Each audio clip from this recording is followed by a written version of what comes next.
પક્ષમાંથી ગદ્દારોને દૂર કરવા મુદ્દે કોંગ્રેસ નેતા રાહુલ ગાંધીથી વિપરીત નિવેદન કોંગ્રેસના પ્રદેશ અધ્યક્ષ શક્તિસિંહ ગોહિલે આપ્યું। શક્તિસિંહે કહ્યું કે પક્ષમાં કોઈ ગદ્દાર હોવાની ફરિયાદ નથી મળી। જૂથબંધીના કારણે આરોપ પ્રત્યારોપ પક્ષમાં થતા હોવાનો શક્તિસિંહે દાવો કર્યો અને કહ્યું કે કોંગ્રેસમાં રહેલા વિભીષણોને ઓળખવા મુશ્કેલ હોવાથી જિલ્લા પ્રમુખો અને શિસ્ત સમિતિ પર સમગ્ર મામલો છોડવામાં આવ્યો છે।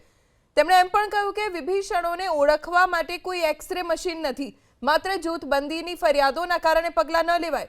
તેમ છતાં કેટલાક જિલ્લા પ્રમુખોએ તો પગલાં લીધા છે। શિસ્ત સમિતિએ કેટલાક અગ્રણીઓને નોટિસ પણ ફટકારી છે।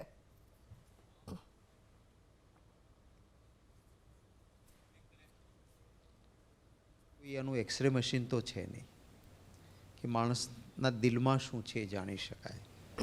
એટલે માત્ર એક જૂથબંધી કે કોઈકને હું કાપી નાખીશ તો ભવિષ્યમાં મને રાજકીય ફાયદો થવાનો છે એવી ફરિયાદ હોય અને કોઈ કમિટેડ માણસની ઉપર ખોટો ક્લેમ લાગીને એને બદનામી તો નથી આવતી ને, એનું પણ ચીવટ રાખવી પડે અને કાળા ડાઘવાળો માણસ ન ટકે ને અહીંયા ઉદ્ધીની જેમ નુકસાન ન કરે માટે એને વહેલો દૂર કરવો જોઈએ એ પણ જરૂરી હોય છે।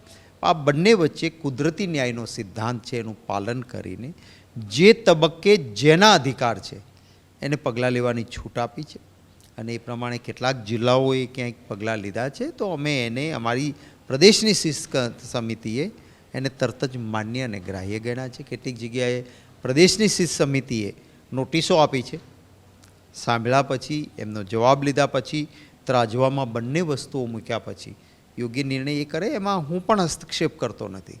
એ શિસ્ત સમિતિને સ્વતંત્ર અધિકાર આપ્યો છે અને એમાં સિનિયર આગેવાનો બેઠા છે અને એ નિર્ણય કરે એ વ્યાજબી રહે એ રીતે આગળ વધીએ છીએ।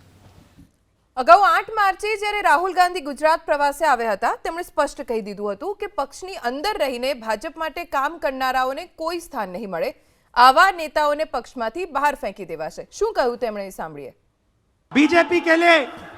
बीजेपी के लिए अंदर से काम कर रहे हो, चलो जाके देखते हैं, बाहर से काम करो।